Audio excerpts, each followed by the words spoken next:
Good afternoon. I'd like to begin by thanking our Director of College Scouting, Chris Pettit, his staff, Chris Mara, Kevin Abrams, Mark Kahns, Pat Shermer, and the coaches for all their diligence in putting together this year's draft board. I really can't thank them enough, and thank you. With the college draft a week away, we're coming to the second part of what I call the roster building season. Football's the ultimate team game, and while it may be difficult for some to understand, building a roster is not just about collecting talent. Excuse me. It's not just about how fast, strong, or talented a player is, but does he fit athletically, intellectually, and culturally what you're trying to accomplish, which is to win a Super Bowl. Recently, there was an article in USA Today written by Dan Wolken, I think is how you pronounce it, W-O-L-K-E-N. I'd recommend that everybody read it.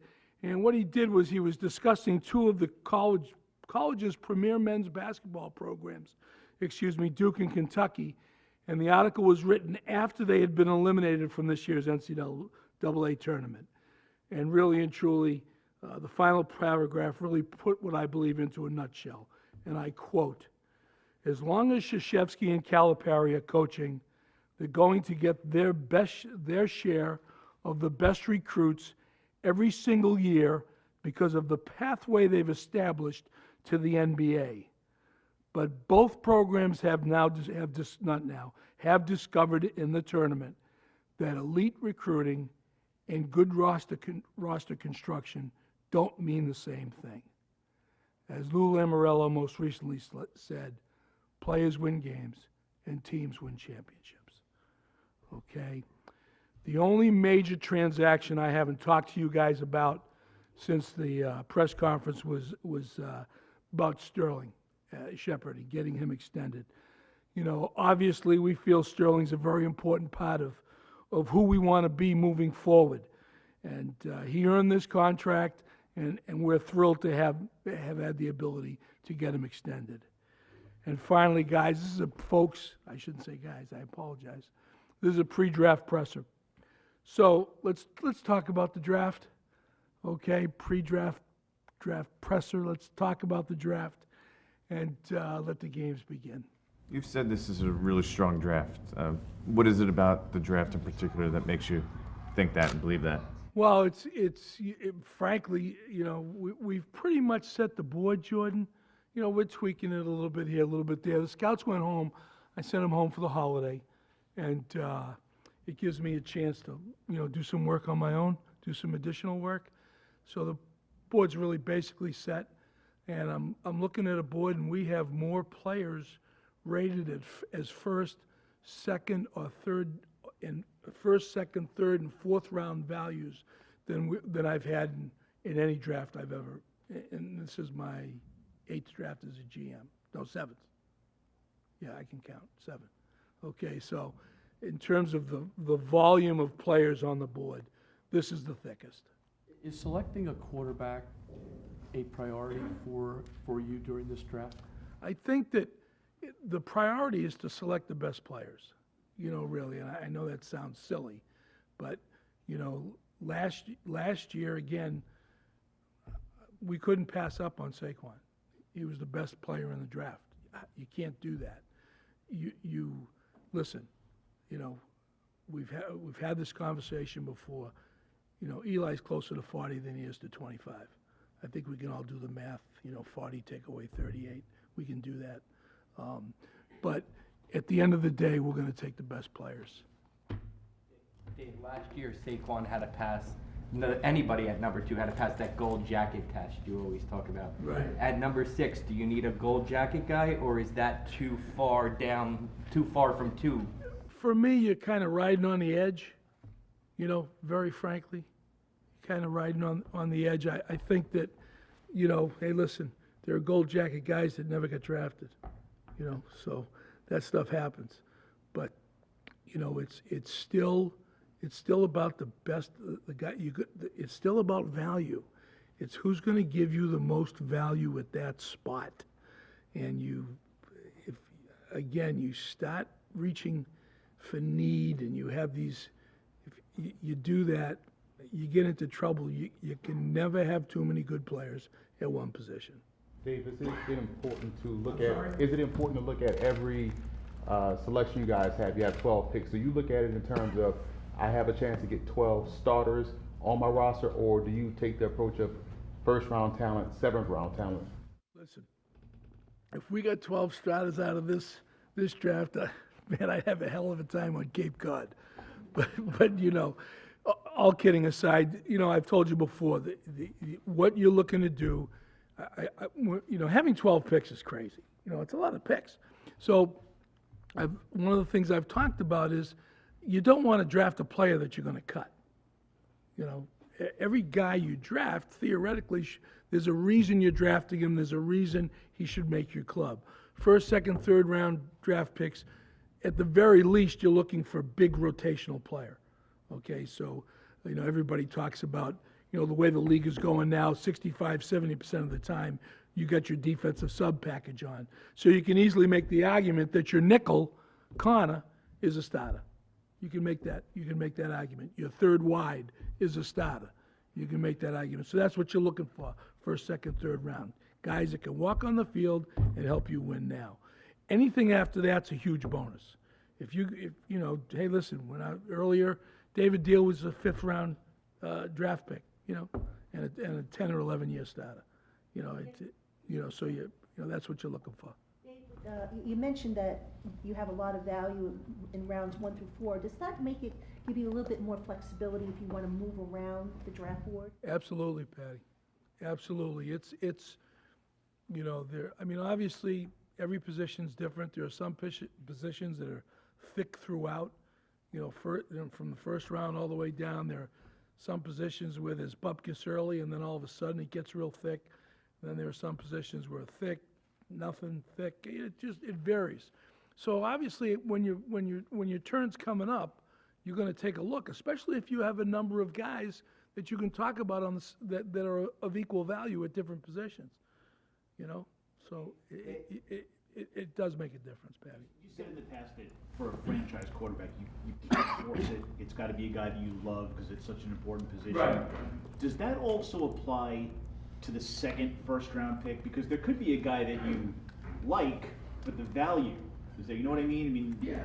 Could you see yourself not being in love with a guy but using that second pick? With as heavy as this draft is, to answer that question, I'd be shocked if there'd be somebody. If we're at 17, I'd be very surprised if there was someone there I didn't like. Somebody that you didn't like? You think there will be someone? Yes, I'm saying I'd be surprised if there was someone there that I did not like. I'd be shocked. But could it be a guy that you are? I mean, that you are in love with? You know what I mean? Absolutely. Absolutely. You know. About quarterback in that specifically? If Who that's knows, Paul? No, but when you said at 17, you'd be shocked if there's someone there you didn't. A player. You know, an NFL player. But you're not a quarterback. No, I'm not. I I mean, didn't it say could be a quarterback, but Could you're be. not a player. Could be a corner, could be a wide receiver, you know, could be a sports writer. You know, you never know. What I meant with that question was All right, good. What do you mean? a quarterback is so important, and you don't want to force it. But if he's sitting there at 17, the value might be just too good. You know, what the value might be too good for what? To pass up, it might be a guy that you don't love, a quarterback that you don't love, but you've got him rated. Listen, high. if we got a quarterback rated in the first round, we love him. You know, if that answers your question. Did I finally get there? Yeah, sort of. Okay, Rick. Dave, is there a lot of what ifs? What I mean by that, you have your board set. You guys, you know your talent that you like. Is there a guessing game, and is that dangerous to say, well, what if we expect this team to pick this guy, but they don't? You know, it's so crazy now that you just, you know, you read all the information. You got 85 mock drafts, and, you know, you got guys, you know, there's probably 20 guys that are in everybody's first round. Okay, and history tells you can bet the ranch those guys are going to go. All right. But you can't, times have changed, Okay, I'll tell you this story. My very first draft, I'm an intern with the Buffalo Bills. Norm Paulum, who just passed away, calls me into his office, and he's got a legal pad, and at that time there were 26 teams, I think. That would have been 87 draft. Steve, how many teams were there in 87? Come on. 28. There were 28? 28, okay, so he's got a legal pad with 28 teams and 28 names. And he turns it around and gives it to me. He said, Dave, take a look. And so I'm looking and, whatever. And he says, that's the draft. He had 26 of the 28, okay? But that's when people kibitzed with each other in the phones, and it wasn't just a whole series of smoke screens and lies and whatever. So, at the end of the day, you can't count on teams making they're going to take this guy and that, this team's going to take that guy. You can't count on it. So you just got to relax, and it's just a process. Is all it is, and you just relax and see what happens and react. Dave, given the depth of this draft, is there a better chance this year, would you say, of marrying value with the position of need, or is it, No, there is, because it's about volume. So to answer your question, yes. Dave, you said that if you had a quarterback with a first-round grade, that means that you love him. I'm curious if there are traits that help a quarterback lead to that level of a grade, in your opinion, or the way that you build your board. Well, a lot of it's the physical. Obviously, it's the physical ability to play the game. But one of the things that I really believe is, and this is not taking a shot at anybody, so don't twist my words, please.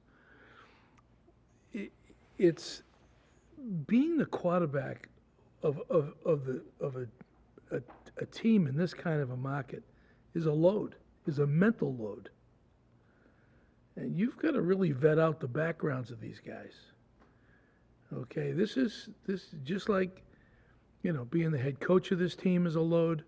Being the quarterback's a load too. And it's more than just it's more than just looking at a guy's physical talent. It's about his makeup. I mean, hey, listen, a lot of you guys were here Eli's first year. Okay, so, he starts the last 9 games of the year. And there are a couple games early on. I mean, you guys remember the Baltimore game? What was he, 4 for 15, Paul? Exactly, something like that. Let me tell you something.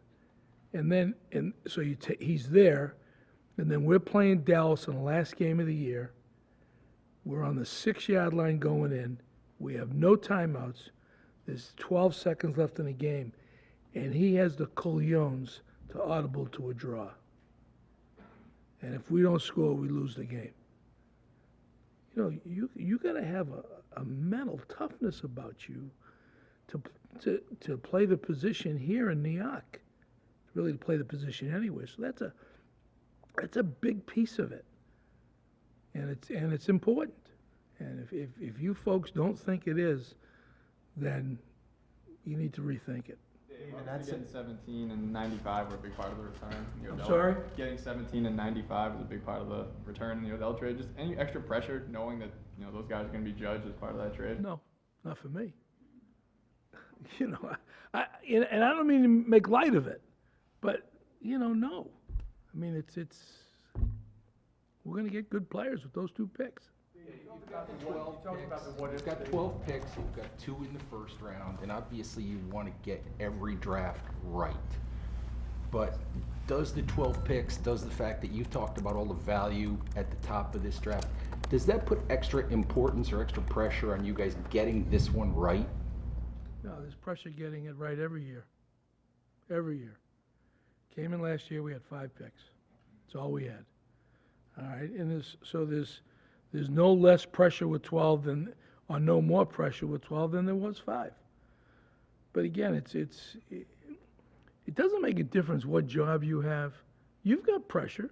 You've got deadlines. And there are people that look at you, and I'm going to look at you and say, how do you do that? The game ends at, you got a 4:25 start. Game ends at 7:15, And you better get your crap in about 25 minutes, and you ain't got time. And oh, by the way, the game just ended, and you got to run down and get interviews. You guys got pressure, but it's what you do. So you just kind of roll with it. Well, that's kind of what I do. So I don't feel that pressure. In scouting these quarterbacks and their mental toughness, vetting their backgrounds, is it valuable for them to have handled adversity in the past so you can see how they've handled it? You know, And is off the field as important as on? Exactly, Pat. You know, it's interesting you say that. It's a hell of a question. You know, I was talking about it with Pat back in late in the fall. We were having a conversation about it, and you know, he said, you know, there's a lot of guys that have never had adversity, and you will have adversity up here. I don't care who you are. I don't care how great a player you are. I could sit down over any year and you give me any Pro Bowl player, and I can make you a 25, 30 snap tape that he will look like, you got to be kidding me, he's getting paid that kind of money. You got to be kidding me, he went to the Pro Bowl. And then, of course, I'll make you the other 25 snap tape where you're going to say, oh, my God, you know. So, you know, everybody has adversity, every one of them. It's who's mentally tough enough to say, okay, it happened once, it's not happening again. And with a lot of these guys, it's a very legitimate question. You have to really, and some you got to dig so deep to see where they've had adversity. It's painful, but it's part of the evaluation. Dave, do you need a defensive playmaker in this draft, or is that something that's a priority also? Well, I think that, you know, we listen. You guys sat there and watched it. We had, you know, we went 4-4 the second half of the year, and we had 3 games. If we make a stop, we're 7-1. You know, so, you know, obviously, you know, you can't have too many playmakers. I've always been a big believer. You talk about roster construction. I've always been a big believer that if you look at the great defenses, they got a lead dog at every level. You know, they got a legitimate playmaker at every level of their defense. So yeah, we do need. You know, I've said it in the postseason presser, and I'll say it again, Barry. We got to get some defensive players here. Not to be flippant, but do you have a lead dog at any level on your defense right now? Ogletree, Alec. You know, the 2 safeties we brought in. You know, Jabril and Antoine. You know, Antoine's been a lead dog. You know, we're getting there. We're getting there. Up front is where you think Well, you know, hey, listen, we're thrilled with BJ. We're thrilled with Dalvin. You know, we got to keep adding to that mix. You know, the young kid, you know, and the young guys on the outside. Lorenzo made a lot of strides last year. You know, we're getting there. You know, it doesn't happen overnight. If you did have a quarterback that you rated, if you did have a quarterback that you rated in the first round, obviously we don't know. Is there any reason why you would wait to the second pick to take him? Isn't that a position that's so important that you can't afford to wait that long? Assuming you have one rated in the first round, don't you have to take that with the first pick? Depends upon who's there. Depends upon who's available. Okay? You would have said that to me last year. I would have given you the same answer, and you would have seen what happened. You know, you saw what happened. We took Saquon.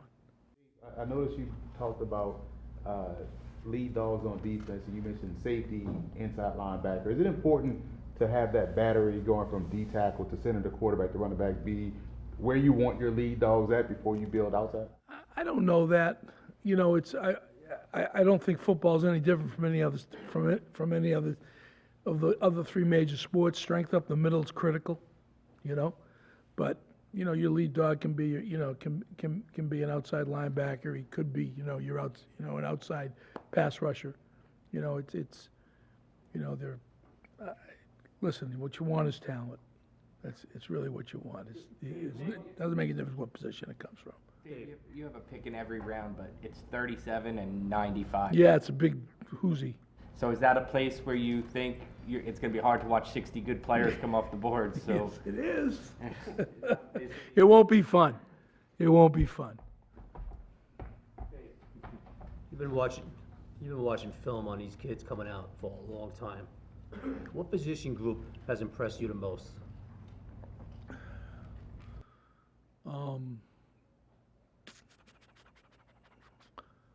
The wides are real thick. The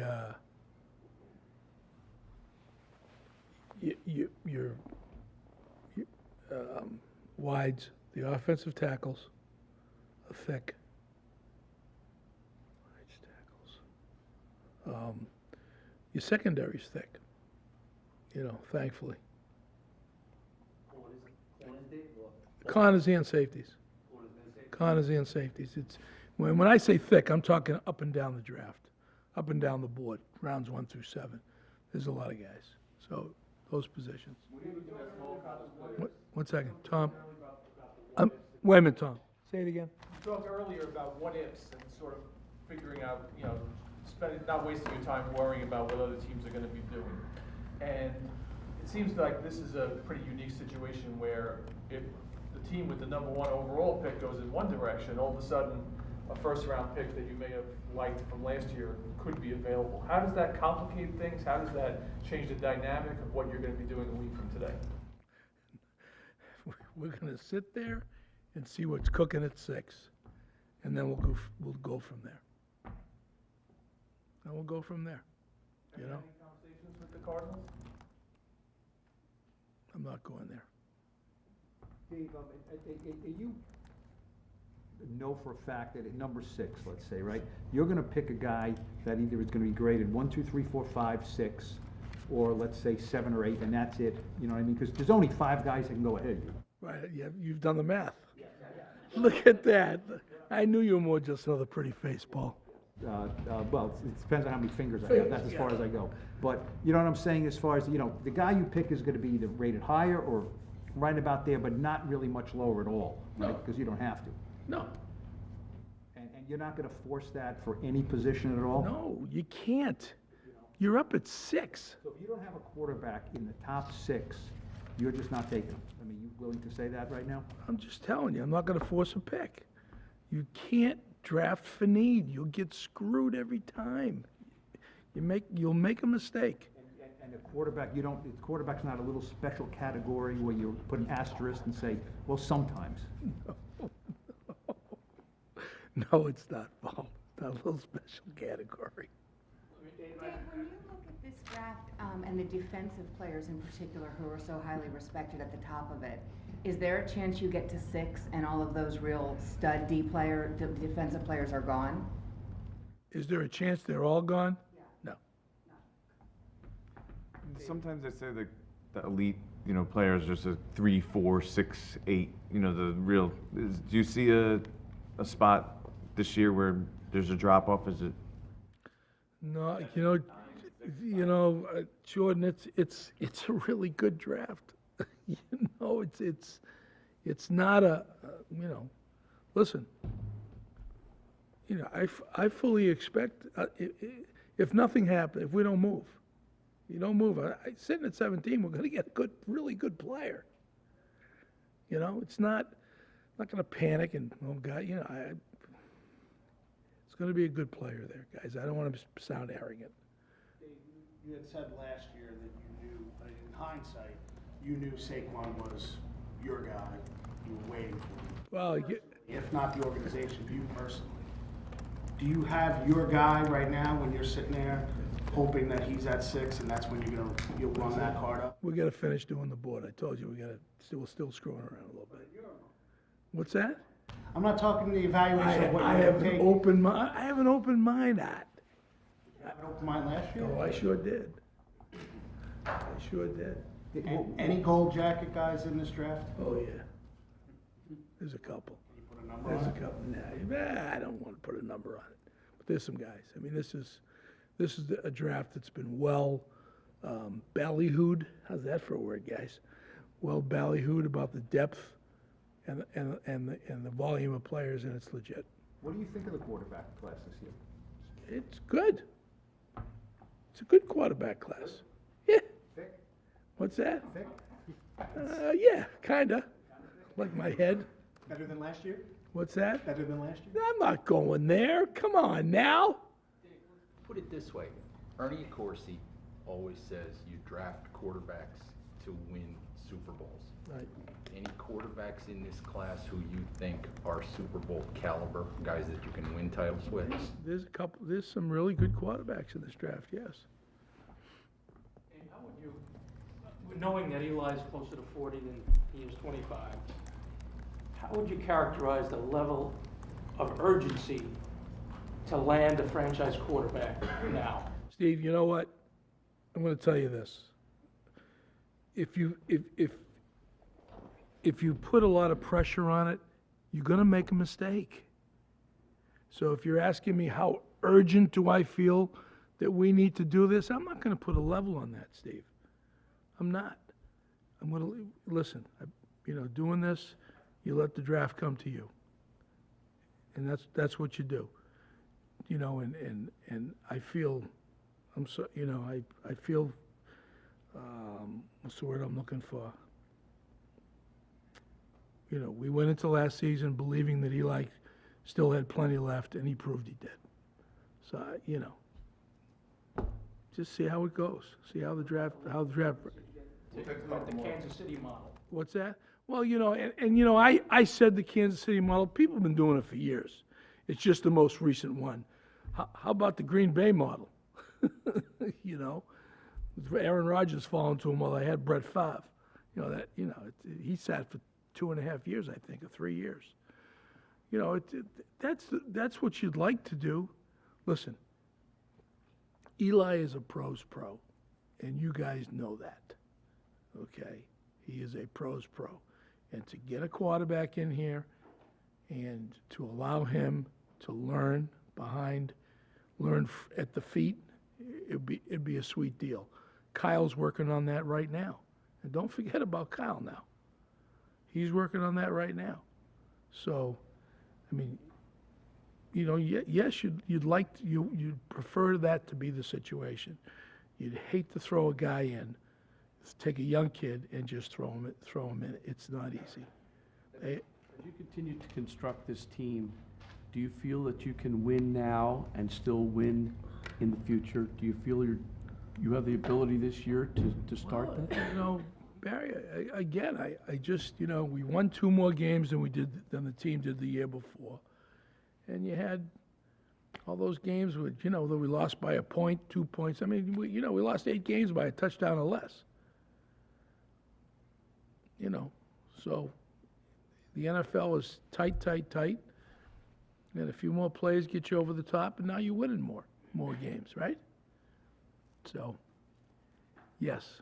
You guys have hit on a lot of the small college guys. What do you have to see on film that kind of stands out to you? Because that's probably the tougher thing to do, is find that guy and judge whether or not he can play up to this level. Well, the biggest thing you have to do is, so a million years ago, I'm scouting and I'm at Kutztown State and I'm looking at John Mobley. And,